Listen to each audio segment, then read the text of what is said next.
Donc ce qu'il va faire, c'est qu'il va venir ici à la criée, il va ramarrer son bateau juste devant là, il va nous confier la vente du poisson. Et nous, tous les jours, on va organiser donc des ventes aux enchères. Parce que déjà, tout le monde sait ce que c'est qu'une vente aux enchères. Ouais, c'est bon? Non. Qui c'est qui peut expliquer aux autres, à faire simple? Non? Ce n'est pas. Ok. Bon, je vous donne un exemple. Une vente aux enchères, on va prendre l'exemple du poisson. On a une caisse de poissons à vendre, on a une salle remplie de monde, d'acheteurs, que des professionnels, mais ça on en parlera tout à l'heure. On va leur dire, ben voilà, j'ai une caisse de sardines, qui c'est qui en veut, n'importe quoi, 10 € le kilo. Ouais, ça veut dire moi. 12 € le kilo, moi, 14 € le kilo, moi, etc. Adjugé, vendu, la caisse, elle est pour toi. Voilà, ça, c'est une vente aux enchères. Chez nous, c'est un peu particulier, vous le verrez tout à l'heure.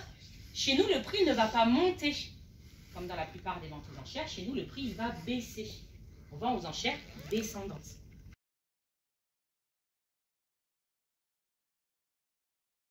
Qu'est-ce que c'est un quota, s'il vous plaît? Alors un quota, c'est une quantité de poissons qu'on a le droit de pêcher. C'est un quota de capture. En Méditerranée, on a des quotas sur le thon rouge et sur l'espadon uniquement.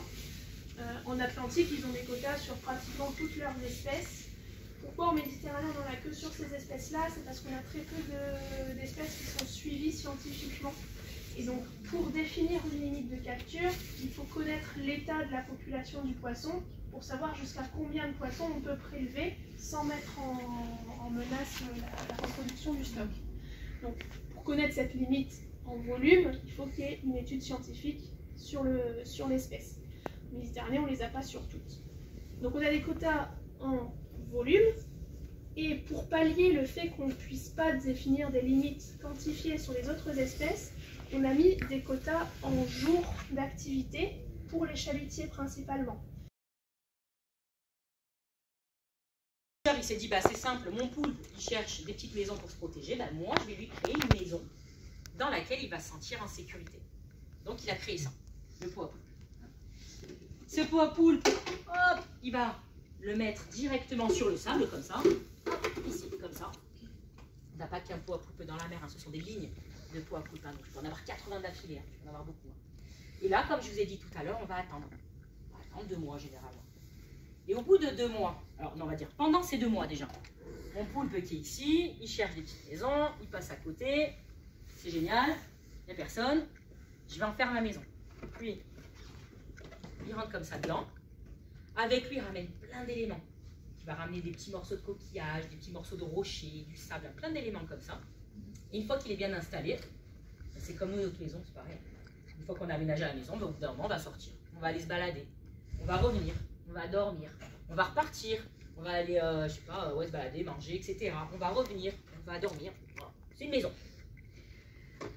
Mais au bout de 2 mois, le pêcheur, il n'a pas oublié que dans la mer, il avait mis des pots à poulpe. Donc qu'est-ce qu'il va faire? Il va revenir à l'endroit même où il a mis sa ligne et il va remonter la ligne.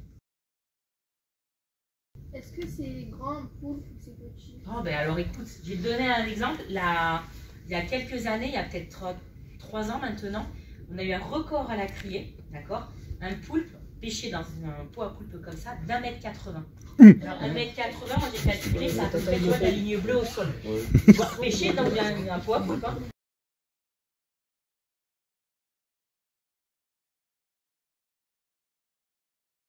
Tony, pêcheur depuis 45 ans, nous montre comment réparer un filet.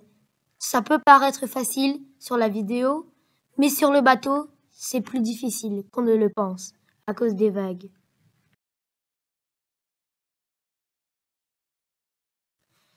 Tony a une certaine expérience avec les nœuds marins.